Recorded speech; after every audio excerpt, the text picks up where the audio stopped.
All right, if you can indulge me for just a second, I just got to be a coach here.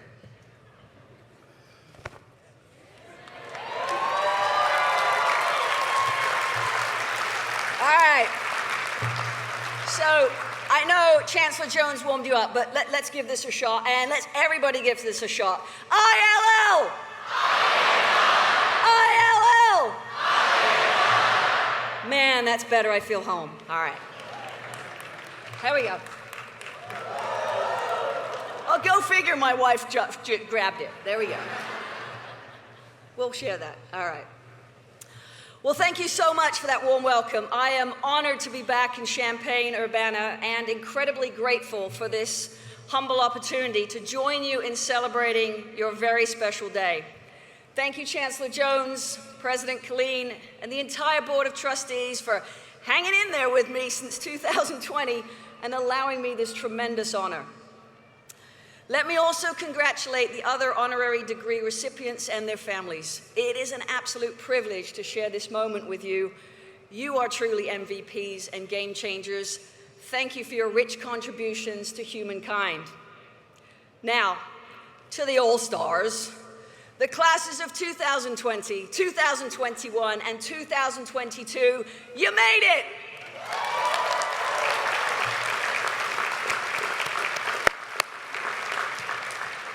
I mean, you did it.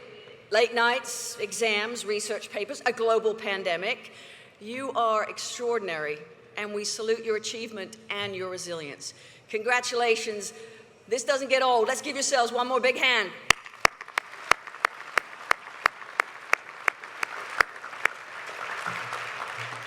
And, you know, as much as we know this day is all about you and all your selfies you're going to take, let's pause for a second and appreciate those who rode shotgun with you to get here.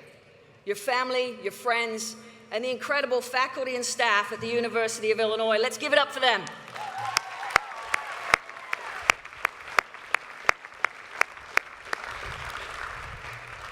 Sometimes life brings us full circle, and it shows us how much we have grown. As we celebrate Title IX's 50th anniversary, it feels right that I return to where my career kicked off. You see, 25 years ago, this university took a chance on me when it added a women's soccer program and named me its first head coach. I am forever grateful for that shot. I cut my teeth here. I learned valuable lessons, failed often, made great friends, and unequivocally built a foundation I leaned on the rest of my professional life.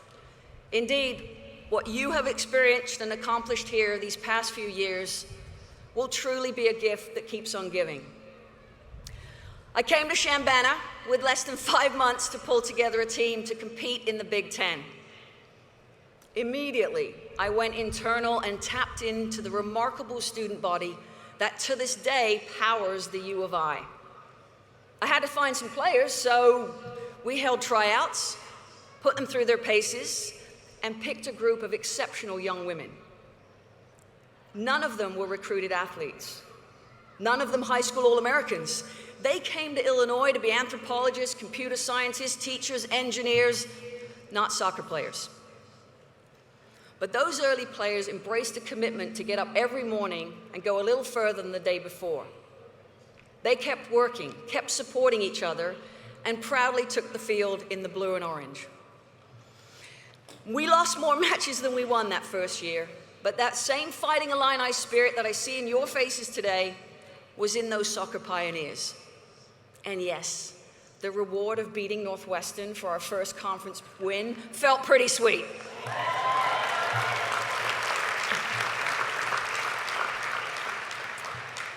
Great teams, athletes, and leaders share a common thread, a desire to be better tomorrow than they are today.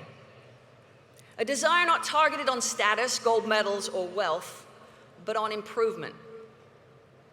It took me some time to learn that my development as a person was the key to winning, not the other way around. It was liberating to live one day better and focus on growth over outcome.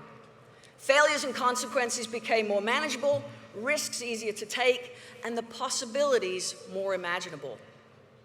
If I could share this one simple message with you today, It's to encourage you to lock all the potential that sits within you. It is to make the commitment to live one day better. Now, I'm assuming a lot of you, or maybe all of you, I was actually there last night, it was pretty dead, believe it or not, but I'm assuming all of you, or maybe all of you, some of you were on Green Street last night. That's right. So, I'm gonna give you the cliff notes, or as my daughter likes to remind me, the spark notes, on the 3 tools I practice to live one day better. The first tool is to recalibrate failure. One day better does not translate to an undefeated season, nor does it mean you get the dream internship or the promotion you were hoping for. Instead, it allows you to take any failures and boil them down to what they really are: feedback and opportunity. In 2015, the US women's soccer team won the World Cup. Crowned best in the world, we were flying high and brimming with confidence as we headed into the Olympics the very next year. What followed was the lowest finish in our program's history, as we crashed out in Rio in the quarterfinals. It felt awful. Losing stings to the core. And, in today's digital era, it's harder than ever as mistakes get magnified across social media and the size and the noise of the criticism grows exponentially. But there is no shame in failing, only if we fail to learn from it.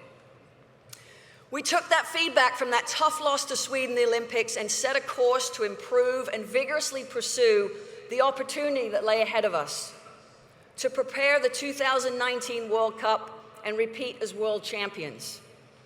We recruited new talent, evolved our tactical plan, played a very competitive schedule, and pushed the players on the field and in the classroom to find another level. Our reboot was not flawless. Change is hard, and we lost some close-fought games. But gradually it comes into focus. Whatever you do, know that the critics will always be in the gallery. My advice: don't allow people who have no relevance to you to have any power over you.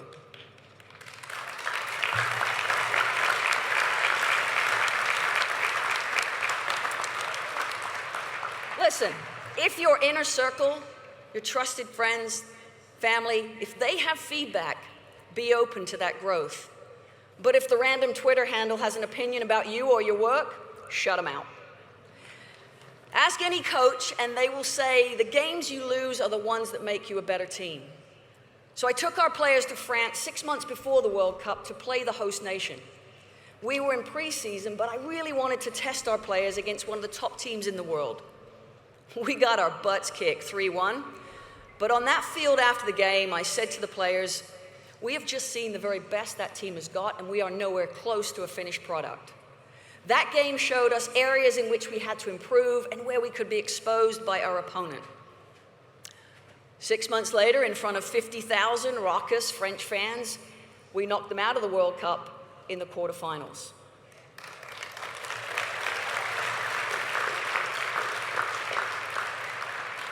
That journey from early exit in the Rio Olympics to the World Cup in France was the toughest period I had experienced as a coach.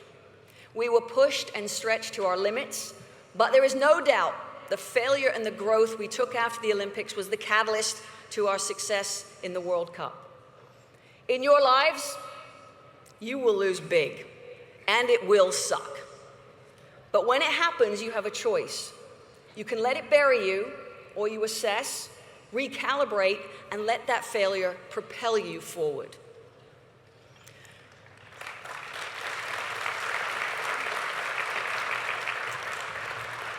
Second tool in your toolbox. Love this. Choose bold. Living one day better will not make you fearless, but it will make you fearless.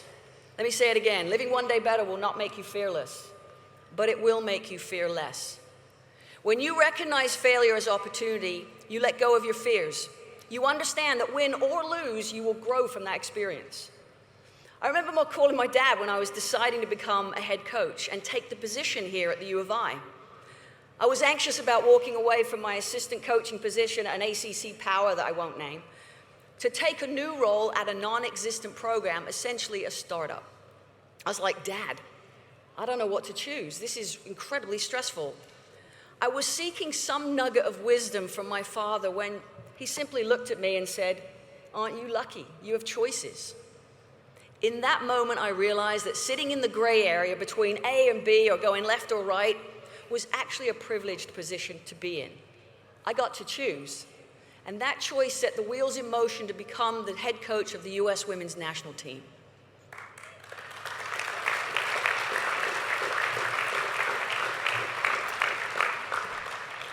After 3 decades on the sideline, I started coaching at 5, just in case you're doing the math. I came to another crossroads when I resigned as head coach of the US women's national team. I knew I was ready for a different challenge, but what I didn't realize was that next step would take me off the sidelines.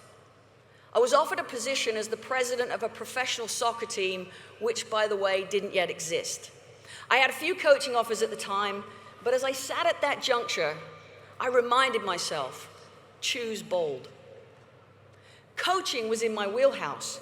Creating million-dollar budgets, building a brand, securing sponsors was definitely not. My decisions to become a first-time head coach and a club president were not the comfortable choices. But what made them so intriguing was I didn't have all the answers. Some of you sitting here have a plan. You know the next step. And for most of you, the unknown awaits.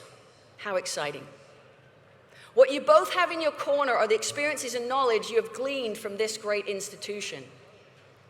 In your lifetime, you will face countless moments of decision, sit in many crossroads. I encourage you to choose adventure. Being bold is trusting yourself, being yourself, and challenging yourself. Last tool I'm going to share with you, incredibly important for my journey, was to seek out people better than you. The best decision I ever made as a leader was to surround myself with excellence. I hired the best sports scientists in the world.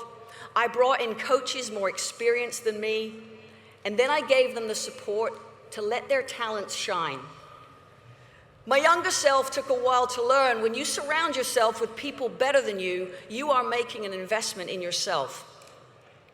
These past few years, you've been surrounded by professors, teammates, peers, and friends who have pushed you to grow. That is the joy and privilege of going to the University of Illinois. Since your first day on campus, this community has demanded that you live one day better. Not just that you master a scientific model or learn to do your laundry. This institution has asked that you expand your perspective, you engage with the world around you, and you earn the role of citizen. When you leave Illinois, you will have countless opportunities to meet new people. You will build new relationships and join new communities. Seek out people who are funnier, more strategic, more talented, and more creative than you feel. Seek out the idealists for their vision and the contrarians for their spark. Surround yourself every day with friends, colleagues, and competitors who spur you on. Sometimes this work actually can be a real blow to the ego. But the worst that happens is you end up a little humbler. The best that happens is that you end up as part of the most rewarding structure humans can build, a team. I was an English major in college, and for those of you graduating with a degree in English, where are you? Where are the English majors? God, I hope there's more of you than that. Where are you? Come on, English majors, you gotta be awake. Oh, you're over there. There you are. To the English majors, all I'm gonna say is this. Don't worry, it's gonna all work out. Everybody's gotta read and write. You're gonna be fine. Poet Maya Angelou said, "Do the best you can until you know better. When you know better, do better." From this day forward, knowing better and doing better must be an active choice. In many ways, this environment has ensured your growth. You've had friends, classes, and coaches push you every step of the way. You've been forced to take risks and step outside your comfort zone. You've had your more than fair share of challenges, and you have weathered them all to end up where you are now, blossoming with potential. You're about to leave this cocoon. you head into the world with all the blessings and responsibilities conferred upon you by this degree. Whatever you aspire to, finishing a marathon or a book, starting a family or a company, the greatest accomplishments of your life won't happen in an instant. They will grow out of every minute you choose to put in the work, running, writing, dreaming, loving. That is my challenge to you. Choose to live every day, one day better. Earn your successes with each failure. Let your risks teach you something unexpected. Cherish the voices that demand more from you and use your voice to demand from those around you. It is your turn now. Congratulations, graduates. Go forth and kick ass.